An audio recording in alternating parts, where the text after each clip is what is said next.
Sud Radio, André Berkoff. Ça balance pas mal. Berkoff, dans tous ses états, ça balance pas mal sur Sud Radio. Magnifique chanson de Grégory Bakian. Oui, on parlait des adolescents qui écrivent. Eh bien, vous célébrez l'adolescence, Grégory Bakian. J'avoue, je ne connaissais pas Grégory Bakian. Je l'ai entendu dans une soirée en hommage à Aznavour et j'étais très, très emballé d'abord, par votre talent et parce que vous chantez. Et vous avez aussi chanté un peu d'Aznavour, mais le reste. Et donc, Grégory Bakian, vous venez parce que dans quelques jours, lundi prochain, vous êtes à l'Alhambra. Et vous êtes à l'Alhambra non seulement pour chanter, bien sûr, mais pour une cause et pour plusieurs causes. Oui, tout à fait. Très importantes. Alors d'abord, racontez-moi, donc cette soirée, il y aura vous et puis il y aura d'autres personnes. Je dis ça pour ceux que ça intéresse. Donc lundi prochain, à 20h, c'est ça ? C'est ça, lundi prochain à l'Alhambra de Paris, à 20h, une grande soirée caritative, Des Voix pour la Vie. Un spectacle au profit de 2 associations. L'association Neuve de Cœur, fondée par Jean-Pierre Papin et son épouse, qui vient en aide aux enfants lésés cérébraux.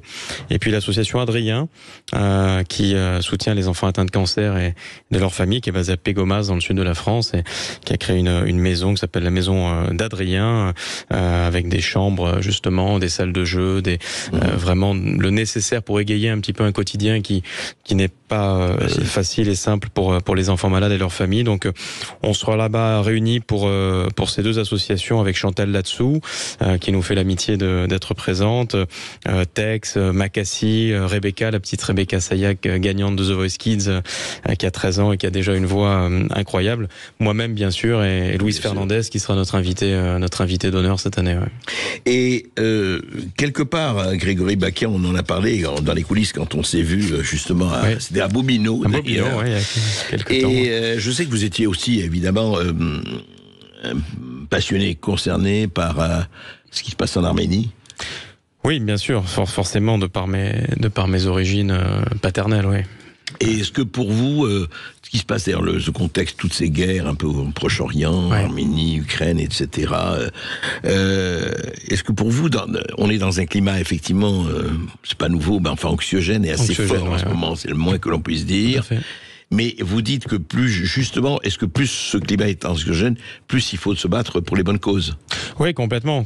C'est vrai que ça devient un petit peu, quand on voit l'état aujourd'hui de la société et du monde actuel, c'est vrai que c'est très préoccupant. Nous autres artistes, avec cette sensibilité aussi, moi je suis très inquiet par tout ce qui se passe, bien sûr, que ce soit en Arménie ou en ce moment avec le conflit également israélo-palestinien qui dure depuis tant de temps, mais en tout cas, bien sûr, nous artistes, on a ce devoir, je dirais, quand on le peut, de pouvoir se réunir pour faire passer certains messages déjà de solidarité, d'amour, bien sûr, de tolérance, malgré nos différences qu'on peut avoir aussi parfois culturelles entre nous, mais voilà, on est un peu limité dans nos actions, puisque bien sûr on n'a pas le pouvoir que peuvent avoir certains, notamment en politique par exemple, mais je pense qu'on a aussi une responsabilité de faire passer des messages qui sont quand même fondamentaux et importants.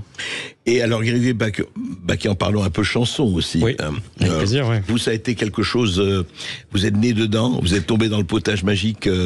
Alors, pas si tôt que ça, parce que j'ai gagné Graines de Star quand j'avais une quinzaine d'années, 15-16 ans, donc à l'époque de leur envoyer avec Le Temps des cathédrales une chanson de Notre-Dame de Paris, donc c'est vrai que c'est cette première grande scène qui m'a donné envie de poursuivre la musique. J'ai arrêté le sport automobile, parce que j'étais pilote de karting en compétition, je m'apprêtais à participer au championnat d'Europe de Formule 4, donc à 3 échelons de la Formule 1, et j'ai arrêté le sport automobile pour diverses raisons, notamment des raisons économiques, financières, parce que c'est des sports très coûteux, et j'ai persévéré dans la musique. Je suis arrivé à Paris à l'âge de 19 ans, je crois 18-19 ans, et j'ai rencontré Charles Aznavour à ce moment-là, qui m'a ensuite un peu pris sous son aile et offert une chanson inédite qui s'appelle Adolescence, donc qui a été, je crois... Oui, c'est un texte d'Aznavour. Alors Charles avait fait la musique, et Michel Jourdan, on avait fait les paroles avec Michel Jourdan, immense auteur évidemment, qui a écrit tant de grandes chansons dans l'histoire de la chanson française, et j'ai eu cet honneur-là de pouvoir collaborer avec ces deux géants de la chanson. Et Charles Aznavour,